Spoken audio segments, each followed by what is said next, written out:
Okay, let's see the topic. Colloquial English.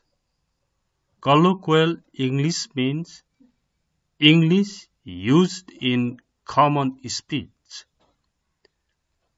Generally, we write in different forms, but when we speak in daily life, we use common English. Common speech. The English which is used in common speech is called colloquial English. Okay? Colloquial English जानेन भने पनि daily स्पिकिङमा प्रब्लम्सहरू आउन सक्छ। कसरी प्रब्लम्सहरू आउँछन् भन्ने कुराहरू ल्याइएको छ र कमनली युज हुने केही colloquial इङ्ग्लिशका इक्जाम्पल्सहरू पनि ल्याएको छु।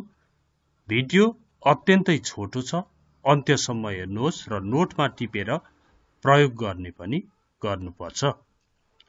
जस्तो तपाईले भन्नुभयो कसैलाई प्लिज कन्ट्याक्ट रामबहादुर भनेर भन्नुभयो। अब उसले सोध्यो Why should I contact him? मैले उहाँलाई किन कन्ट्याक्ट गर्नुपर्छ भनेर सोध्यो। अब तपाईले भन्नुभयो he is a big shot. अब he is a big shot भनेर छोड्दिहाल्छ भन्ने मान्छेले। अब तपाईले मिनिङ बुझ्नु भएन भने त टेन्सन हुन्छ नि त। he is a big shot भन्यो, के भनेको रहेछ त? मैले यो colloquial इङ्ग्लिशलाई इटालिकमा लेखेको छु छड्के पारेर, त्यसको मिनिङ यहाँ ब्र्याकेट दिएर ब्र्याकेट भित्र स्मल ब्र्याकेट भित्र लेखेको छु।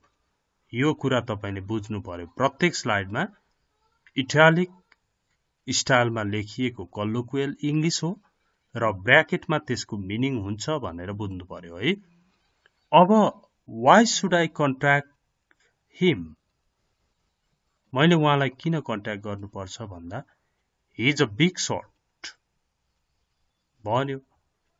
he is a big shot भनेको त के रहेछ भन्दा he is an important person.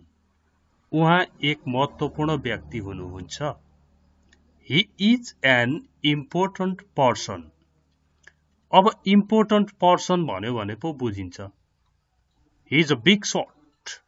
he is a big shot मात्रै भनिया छ भने पनि त बुझ्नु पर्यो, किनभने कमन इंग्लिशमा बिग शॉट भन्न सकिन्छ।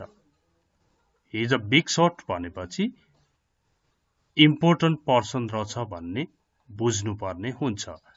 यसरी हामीले फरक शब्दहरूको संयोजनबाट अर्कै मिनिङ आउँदो रहेछ भन्ने बुझ्नु पर्ने हुन्छ। त्यो चाहिँ कमनली युज हुने अंग्रेजी हो जसलाई colloquial भनेर भनिन्छ। ओके, यसरी colloquial इंग्लिशको एक्जाम्पल्सहरू हामी हेर्दै जाउँ। सेकेन्ड,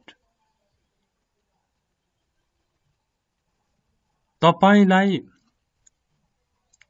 कसैले केही रेस्पोन्सिबिलिटी दियो अनि भन्यो I hope you will leave no stone unturned. I hope you will leave no stone unturned.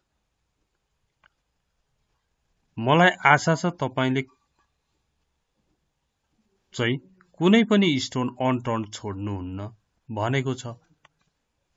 अब यो लीव नो स्टोन अनटर्न भनेको के रहेछ भन्दा यहाँ दिएको छ मिनिङ ट्राई एभ्रिथिङ, सबै कुरालाई प्रयास गर्नुलाई नै लीव नो स्टोन अनटर्न भनेर भनिदो रहेछ। I hope you will leave no stone unturned. Sure, I will try my best. निश्चय नै म सक्दो प्रयास गर्ने छु भनेर बीले आन्सर दियो। अब यो बीले भन्न खोजेको I will try everything भन्न खोजेको नै हो। म सबै प्रयासहरू गर्ने छु भन्न खोजेको हो। यो मिनिङ पनि लगेर यहाँनेरि राखिदिउँ। यो भनेको के रहेछ? लिभ नो स्टोन अनटर्न्ड भनेको ट्राई एभ्रिथिङ भन्ने अर्थ लाग्दो रहेछ भन्ने बुझ्नु पर्यो। ओके, अब मैले सबै कुराहरू प्रयास गरेँ भन्नु पर्यो भने I tried, I left no stone unturned. I tried everything भनिरहने ठाउँमा I left no stone unturned भनेको पनि I tried everything, मैले सबै प्रयास गरेँ, सबै नै प्रयास गरेँ भनेको हो। नेक्स्ट, तपाईले कुनै प्लान सुनाउनु भयो, एकदमै खतरा प्लान सुनाउनु भयो, जुन चाहिँ त्यो सुन्ने मान्छेलाई रियल जस्तो लागेन भने अब त्यो मान्छेले तपाईलाई भन्यो your plans are a big pie in the sky. Big pie in the sky भन्दियो तपाईको प्लानलाई। के भनेको रहेछ त्यसले? Big pie in the sky भन्छ। Your plans are a big pie in the sky भन्छ। Big pie in the sky भनेको त आखिरमा अनरियलिस्टिक, अवास्तविक खालको भयो तपाईको प्लान भनेको पो रहेछ।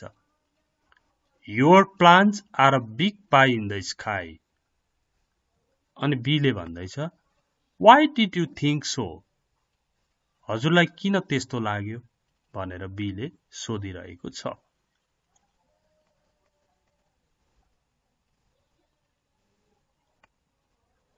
अब यहाँ हेर्नुहोस् है, तपाई र हरिकाम सँगै काम गर्नुहुन्छ, कोवर्कर्स हुनुहुन्छ, कोलिजिज हुनुहुन्छ। तपाईले hurry let's go, it's time to go to work भन्दै बाहिरबाट कराउनु भयो। I have the runs, I can't go to work भन्यो। आई हेभ द रन्स भन्छ, I can't go to work भन्छ। आई हेभ द रन्स भनेको त के रहेछ? To have a case of diarrhoea, diarrhoea भएको पो रहेछ। आई हेभ अ डायरिया भन्यो भने त जसले नि बुझ्छ। आई हेभ द रन्स भन्यो, बिकज अफ द रन्स भन्यो भने डायरियाको कारणले भयो। आई हेभ द रन्स भनेको मलाई डायरिया भएको छ भनेको रहेछ। I can't go to work, म काम गर्न जान सक्दिन। बीले के भन्छ? You should go to hospital and see the doctor. तपाईले अस्पताल गएर डाक्टरलाई भेट्नु पर्छ। यो हेभ डायरियालाई नै हेभ द रन्स भनेर भन्दो रहेछ। तपाईले सोध्नुभयो कसैलाई Why didn't you come to work yesterday? हिजो काम गर्न किन आउनु भएन भन्नुभयो।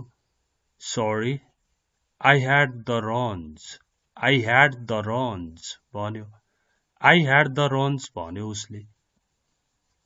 मलाई डायरिया भएको थियो भनेको रहेछ भनेर बुझ्नु पर्यो। बुझ्ने हुनुभयो भने ठीक छ। ओके, अब हेर्नुहोस्, कसैले तपाईलाई भनिरहेछ please play your cards right, play your cards right. तास सही खेल भने जस्तो देखिन्छ हेर्दा त।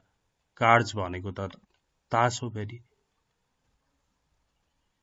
अब प्ले युअर कार्ड्स राइट भनेको त डु द राइट थिङ, सही काम गर है, सही गर है, नबिगार है कुराहरू भनेर भनेको रहेछ। Please play your cards right, okay भन्यो। ओके आई विल, हुन्छ म गर्नेछु, राम्रो गर्नेछु, सही गर्नेछु, ठिक गर्नेछु, राइट।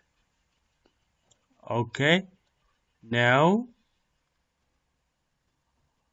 कसैले भन्यो suddenly Hari lost his head,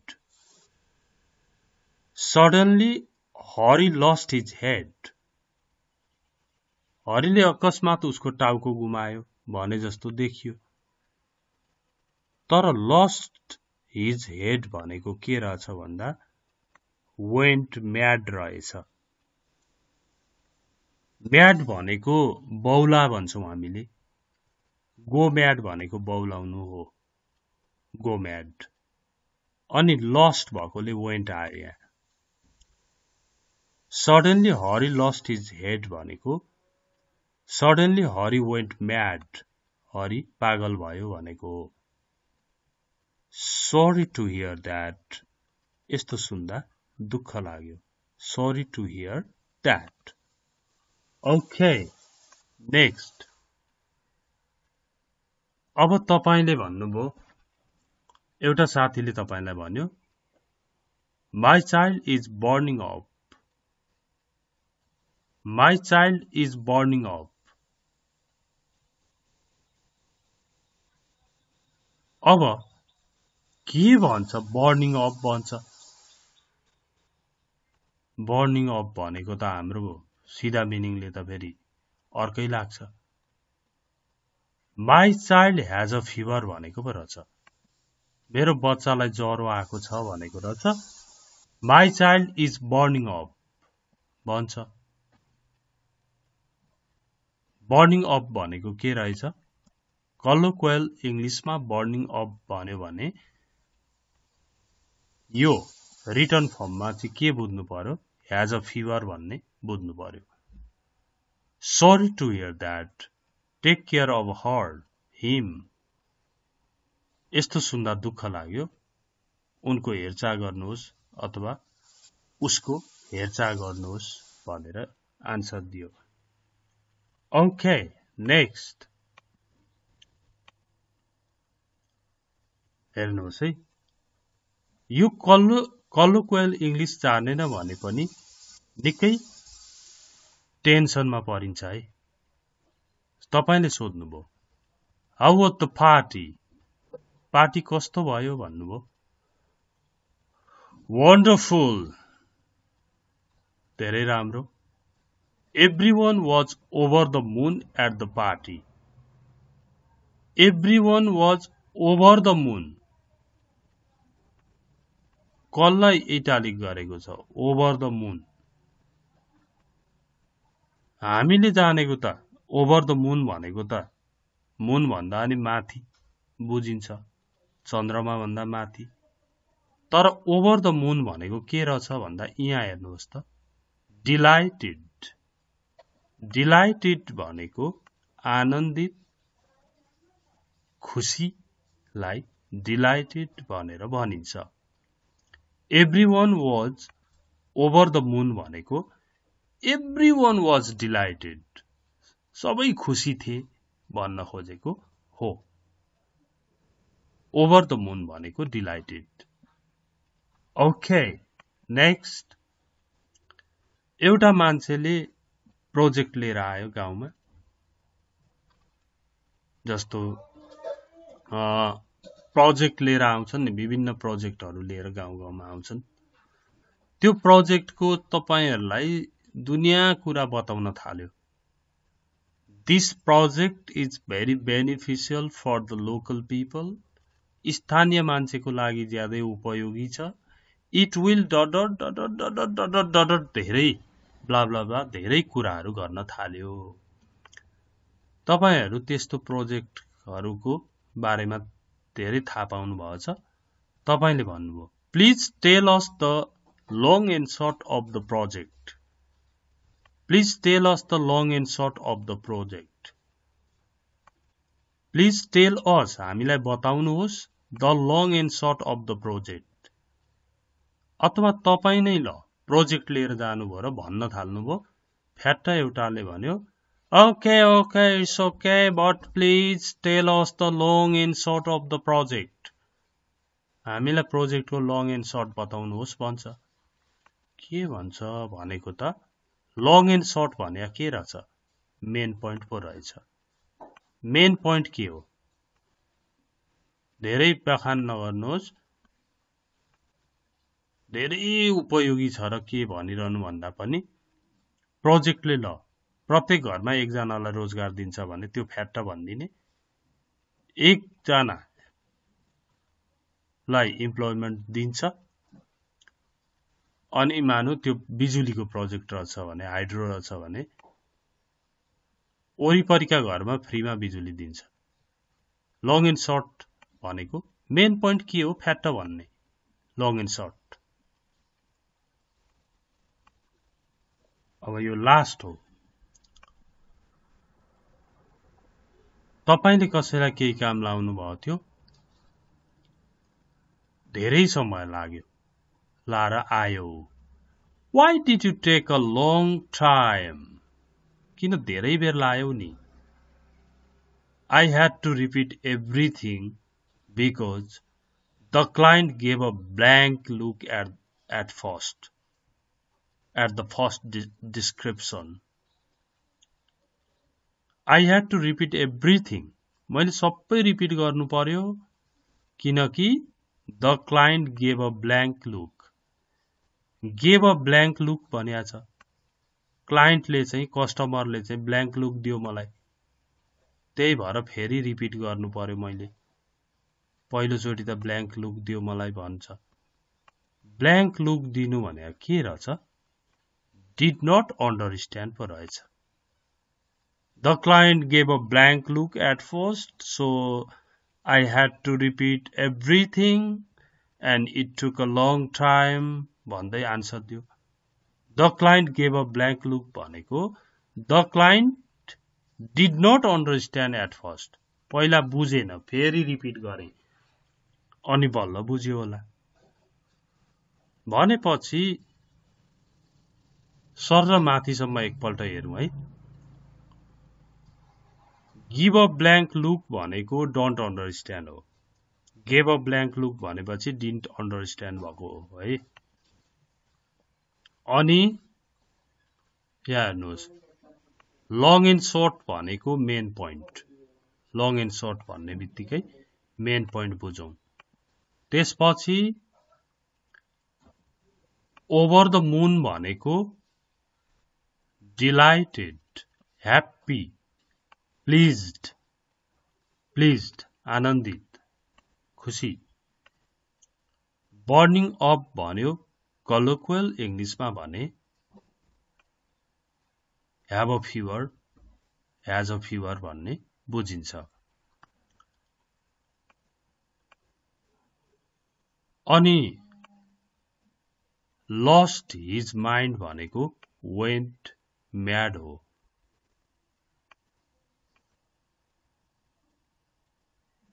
play your cards right भनेको डू द राइट थिङ हो. अनि हैव द रन्स भनेको have a case of diarrhoea हो. डायरिया. अनि big pie in the sky भनेको अनरियलिस्टिक हो. अनि लिभ नो स्टोन अनटर्न भनेको ट्राई एभ्रिथिङ हो. कलोक्वल इंग्लिशको तपाईलाई बढी इन्ट्रेस्ट लाग्यो भने कमेन्ट बक्समा भन्नुहोस्. अर्को पनि म यस्तै लेसन बनाउने छु. तर कमेन्ट बक्समा चाहिँ I want another lesson on colloquial English. I like the same lesson again.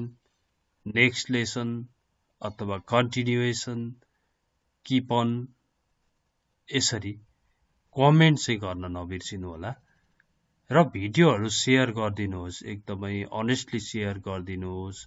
साथीहरूलाई यो च्यानललाई राम्रो बनाउनमा हजुरहरूको सहयोग रहिआएको छ र अझ रहोस् भन्ने मेरो चाहना छ है। Okay, thanks for watching it. See you next time. Bye by.